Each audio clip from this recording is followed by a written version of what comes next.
It's something that most of us rarely think about, but when we sit down for a meal, the plate of food in front of us is a reflection of the weather. When the weather is good with a sufficient balance of sun and rain, crops flourish and food is in good supply. It's affordable, readily available, and your plate can be piled high. But what happens when the rain falls in torrents, flooding fields, washing away soil and crops? A lot of what you had on your plate disappears because it's not available. It's been destroyed by the flooding. The same will happen if the rains disappear altogether and farmers try to meet the food demand during a drought. Without a doubt, our weather, climate variability and extremes affects what we have on our plate. To secure the food supply of the Caribbean, we must break new ground and make our weather and climate serve our agriculture.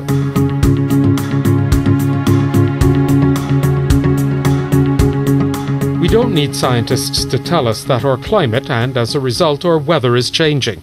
We all experience it in our day-to-day living, but it's particularly worrying for farmers who need information from meteorological services to plan for the planting of their crops.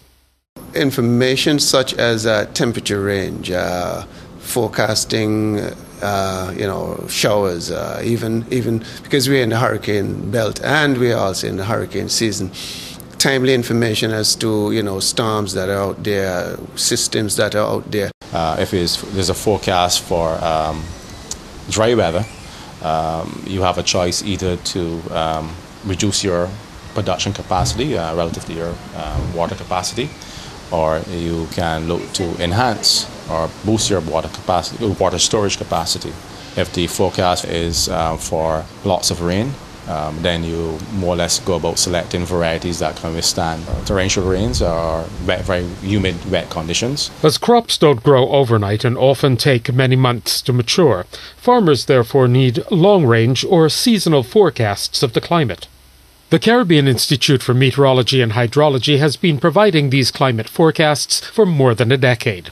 They provide valuable information for decision-makers on farms. Let me give you an example of this. Back in 2009-10, we had one of the worst droughts in the Caribbean for about 50 years. And all through 2009, particularly the latter part of 2009, our seasonal forecast suggested that there would be below normal rainfall.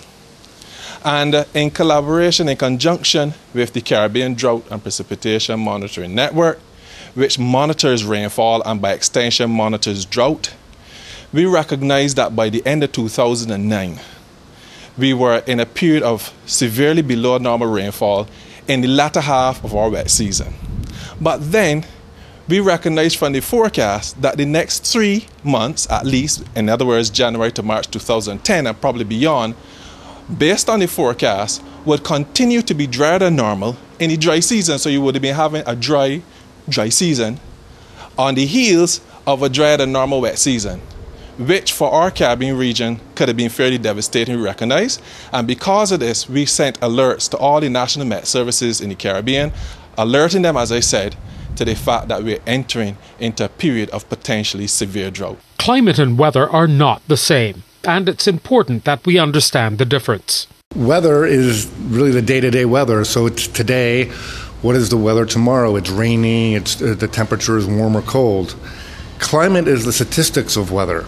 So, for example, when we take a look at what is November climate like, you're averaging all the daily weather observations over the last 30 years into some kind of average. That is what climate is. To make the connection between meteorology and agriculture, those in the business of forecasting need to understand what farmers require, and farmers need to be able to interpret the information that's given to them. In 2009, the Caribbean Agro-Meteorological Initiative, funded by the European Union, brought farmers, meteorologists and extension officers in 10 Caribbean countries face to face. We've worked along with a number of global partners, university training institutions, to be able to provide information related to weather, climate and climate change for the benefit of our farmers. particularly you heard climate change. Not that we want to provide climate change information, but we recognize the environment, the climate is changing. And we recognize that farmers can no longer do things the way they used to do based on past climate knowledge. Weather and climate extremes impacts heavily on agriculture, and climate change is exacerbating these extremes. What we've been seeing across the Caribbean is an increasing trend in the daytime temperatures as well as the nighttime temperatures. However, for the rainfall, we've not been really seeing a real trend in the rainfall patterns. Global models have projected that the rainfall totals would decrease. However, we're not really seeing that trend.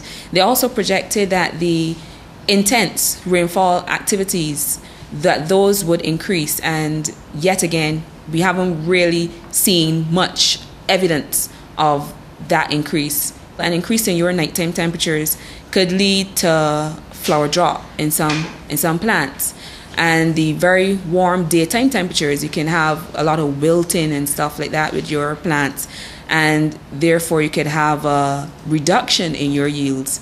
And you could also see a proliferation of certain pests and diseases.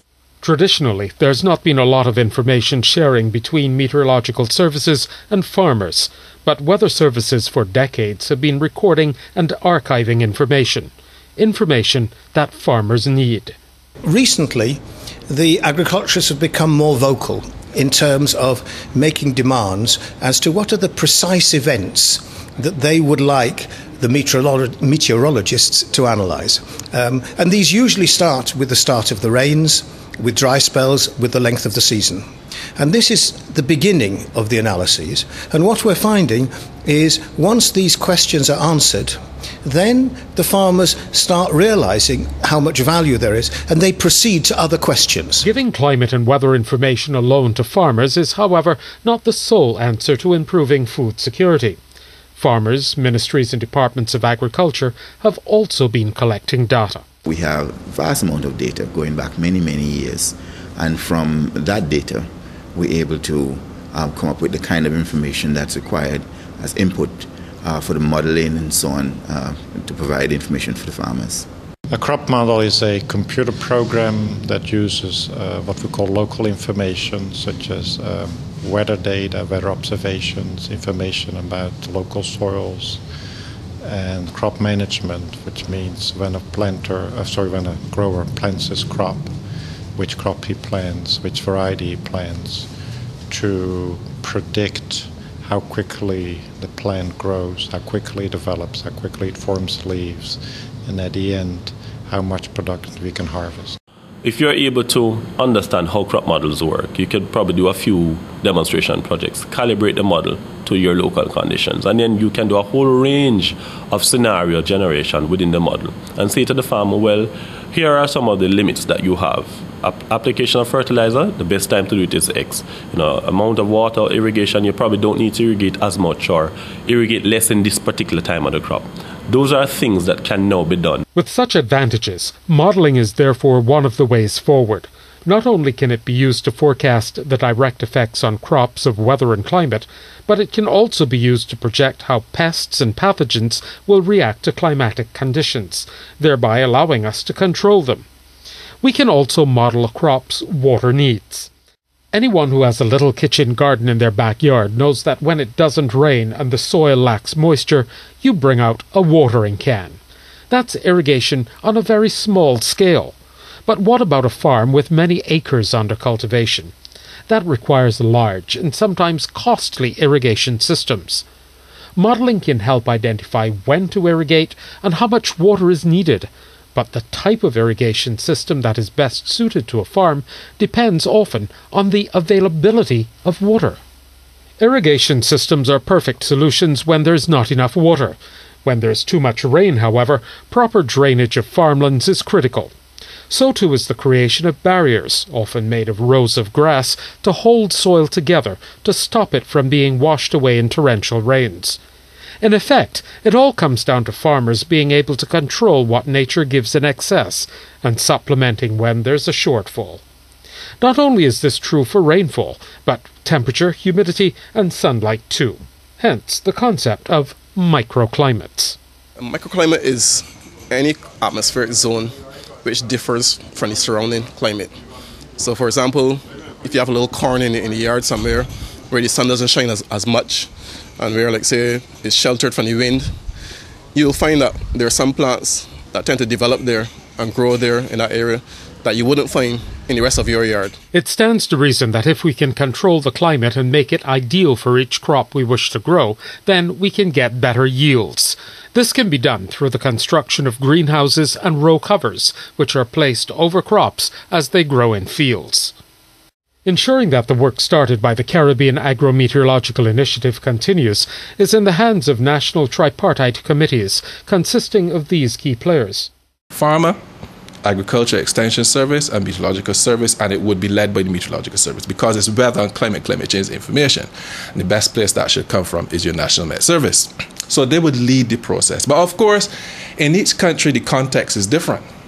So there might be some key players outside of those three who, based on the country context, as I said, would be seen as a key player. And there are some countries, if I give an example, in St. Lucia, for example, the Department of Engineering that looks at irrigation is part of their tripartite committee. In the various farmers' forums, many of the farmers present were surprised that the drought of 2010 had been predicted.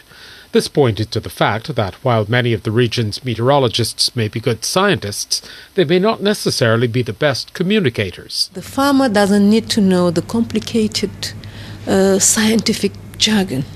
It only needs to know a useful information. If I know when it is going to rain, I can organize to plant or to do what is needed to get a good production. It is as simple as that. A multimedia approach involving traditional and new media would therefore achieve the best results. Meteorological services in some countries, such as Antigua, have been issuing in print and online national bulletins on a regular basis.